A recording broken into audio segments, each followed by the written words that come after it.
నేటి నుంచి టాలీవుడ్ లో షూటింగ్స్ పూర్తిగా బంద్ కాబోతున్నాయి. నిన్న జరిగిన చర్చల్లో ఫెడరేషన్ డిమాండ్స్ కు ఛాంబర్ ఒప్పుకోకపోవడంతో షూటింగ్లు బంద్ చేస్తున్నట్లు ప్రకటించింది ఫిలిం ఫెడరేషన్. ఫిలిం ఫెడరేషన్ కు వేతనాల పెంపుకు సమ్మతించిన నిర్మాతలకు చెందిన సినిమాల షూటింగ్స్ కూడా బంద్ ప్రకటించారు. శుక్రవారమే ఫెడరేషన్ కు సహకరించకుండా షూటింగ్స్ బంద్ చేయాలని నిర్మాతలకు ఫిలిం ఛాంబర్ ఆదేశించింది. నేటి నుంచి షూటింగ్స్ ను ఎక్కడికక్కడే నిలిచిపోనున్నాయి. నిర్మాతలు తలపెట్టిన కండిషన్స్ కు ఫెడరేషన్ ఓకే అంటేనే వేతనాలు పెంచుతామని చెప్పిన నిర్మాతలు 30% వేతనాలు పెంచితేనే షూటింగ్స్ కి వెళ్తామని చెప్పిన ఫెడరేషన్ నాయకులు నిర్మాతలు చెప్పిన పర్సెంటేజ్ విధానం తమకు అంగీకారం కాదు అని తేల్చి చెప్పింది ఫెడరేషన్. నిర్మాతలు కొన్ని యూనియన్లను విడగొట్టే విధంగా వ్యవహరిస్తున్నారని మండిపడ్డారు. పీపుల్స్ మీడియా నిర్మాత టీజీ విశ్వప్రసాద్ సినీ కార్మికులకు క్షమాపణ చెప్పాల్సిందే అని పట్టుబడుతున్నారు ఫెడరేషన్ నాయకులు.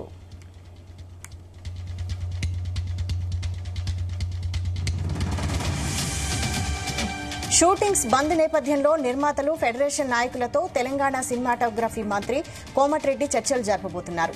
ఫెడరేషన్ నాయకులు ఈ రోజు మధ్యాహ్నం తర్వాత మంత్రి కోమటిరెడ్డిని కలిసే అవకాశం ఉంది.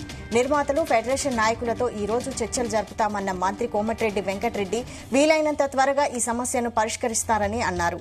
మరోవైపు టాలీవుడ్ లో నెలకొన్న ఈ వివాదం త్వరలోనే ముగిసి షూటింగ్స్ మళ్లీ స్టార్ట్ అవ్వాలని నిర్మాతలు కోరుకుంటున్నారు.